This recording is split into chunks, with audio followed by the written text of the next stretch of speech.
Hello and welcome.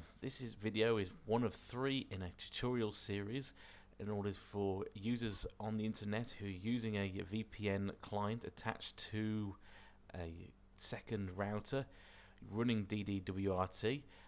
This video is set up because there seems to be a lot of questions on the internet about how to do certain things, and this is hopefully in order to address some of those questions. This video is really set up for a layperson as opposed to an expert, so the descriptions aren't too technical and therefore should be easy to follow.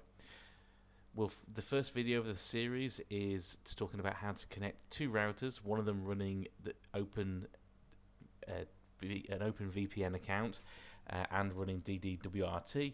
The second video is talking about how to bypass the VPN on a selected machine connected to the VPN network, and video 3 is talking about how to bypass the VPN on selected websites. So that means if you wish to go to YouTube and you don't want to use the VPN, then this is the tutorial for you. All 3 videos can be watched independently of each other, and all 3 videos are set up assuming that you have successfully set up your VPN client attached to a router running DDWRT. So this is video 3 of the collection, and this is how to bypass the OpenVPN on selected websites. Okay, so first of all, we'll talk about the pictorial layout of the network and system. We'll talk about a bit about DNS servers. We'll talk about websites and media servers and how to bypass VPN on selected websites. So if you wish to not use your VPN client when accessing YouTube, then this is how you do it. Okay, so the basic setup is as follows. Router 1 is connected to the internet via a modem. Computer 1 is attached to router 1. And computer 2, a smart TV or a hard disk are all connected to router 2 running DDWRT using OpenVPN. Physical layout of the system is as showed. All the computers and smart TV and the hard disk are attached to the Ethernet ports of router 2 running the VPN client. The internet connection on router 2 is connected to the Ethernet connection of router 1. And computer 1 is attached to router 1 as well, and the internet connection of router 1 is connected to the internet. So in my situation, I know that the names of the router 1 and router 2, that is 192.168.1.1 for router 1 and 192.168.2.1 for router 2. If you don't know what the names of your routers are, or the names of the computers or machines attached to your network, if you go to the control panel, click on Network and Sharing Center or similar in older versions of Windows and click on See Full Map, you'll then get a diagram of the network in question. And in this case, if you put your mouse above a specific item, in this case I've done that above the gateway, which is the router, it has told me the gateway's address is 192.168.2.1, which is what I showed earlier in the earlier slide. Okay, so we need to put that address into a internet browser. So we click on 192.168.2.1 and it'll then come up with your username and password for your router. Username is generally admin and your password is the password you chose. And we're doing this on router 2. We then need to back up the system just in case anything goes wrong. You can always go back to a working version of your settings. So you go to the administration tab, click on backup, and then click on the backup button at the bottom of the center of the screen. In the same deal, if you want to restore, you click on the administration tab, click on backup, and click on browse, find the file that you just saved, click on restore. Okay, so we're going to talk a bit about DNS servers. Basically, in layman's term, a DNS server is like a phone book. When you type in an address such as www.ibn.com, it is sent through the internet to a DNS server. The DNS server looks up its phone number effectively, and the phone number for IBM in this case is 129.42.58.216. And the same thing happens when you type in google.com. It returns a number of 74.125.237.84. So you can actually write that number 74.125.237.84 into your internet browser, and it will take you to the exact same website.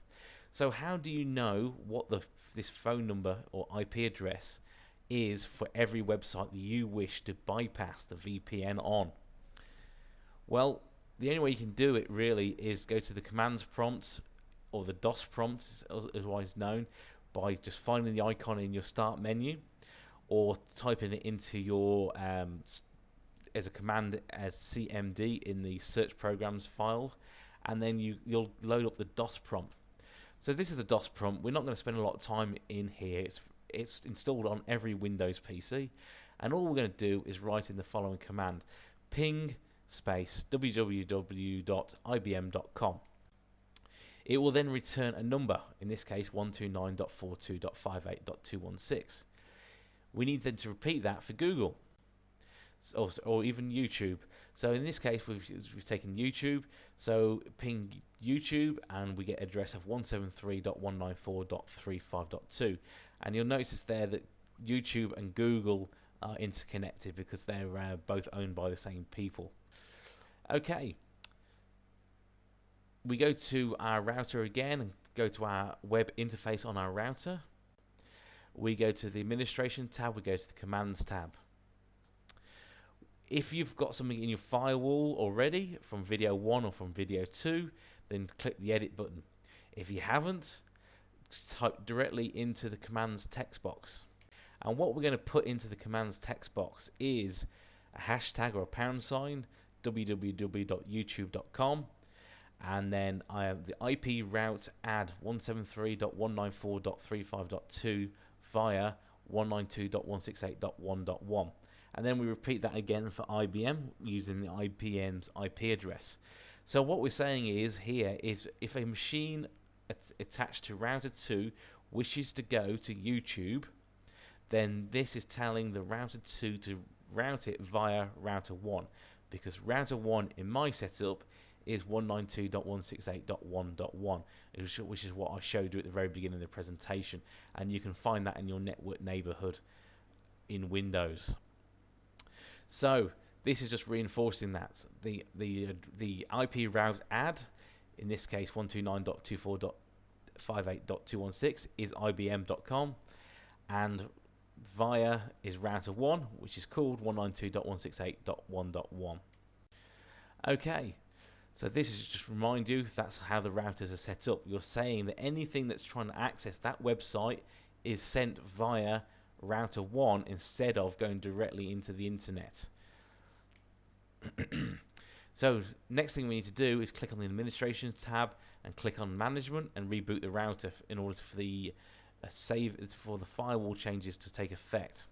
It's important to note here that because you're putting a hole in the firewall against YouTube, that you must have a router 1 attached to your router 2, because router 1 is now protecting you from the internet with its firewall. Okay, so how do you check if you successfully routing? Well, on router 1 you go to the outgoing log, and on router 2 you go to the outgoing log. Anything that you've decided to bypass the VPN client should only appear in the outgoing log of router 1. It should not appear on the outgoing log of router 2 when you go to the outgoing log. So how do you go to the outgoing log? Well, you go to the security tab, then to the firewall tab. You need to set the log to enable, the log level to high, and then in the options box you set everything to enable as shown on the screen, and then click on save. You then have to click on apply settings, and you might need to reboot the router, I can't remember. But ultimately, after rebooting the router, if you go to the outgoing log, you should be able to see what is happening in terms of data transferring onto the internet. So this is a snapshot from the outgoing log, and this will show you what is going where. So the LAN IP is the name of the machine that's accessing the internet. The destination URL is where it's trying to go to, so in this case YouTube, or the numerical equivalent of YouTube, and that's pretty much it. Okay, so I need to talk a few minutes about big websites and media servers. Just in the same way you don't have all the furniture in the one room in your house, Media servers don't store all the information in one place because it's too difficult, the files are too big, and if too many people are trying to access it at the same time, it can cause problems. So although you've said bypass the VPN on YouTube, YouTube might defer you to secondary servers containing the videos. And I've given these secondary servers names. They're just made up, but it's to illustrate a point. So basically, they're all very similar numbers, but the very last 3 digits after the last decimal place are all different. So in order to capture, in this case, in order to capture all those different versions of the same YouTube server, what we need to do is open and widen that reach of this bypass the VPN command.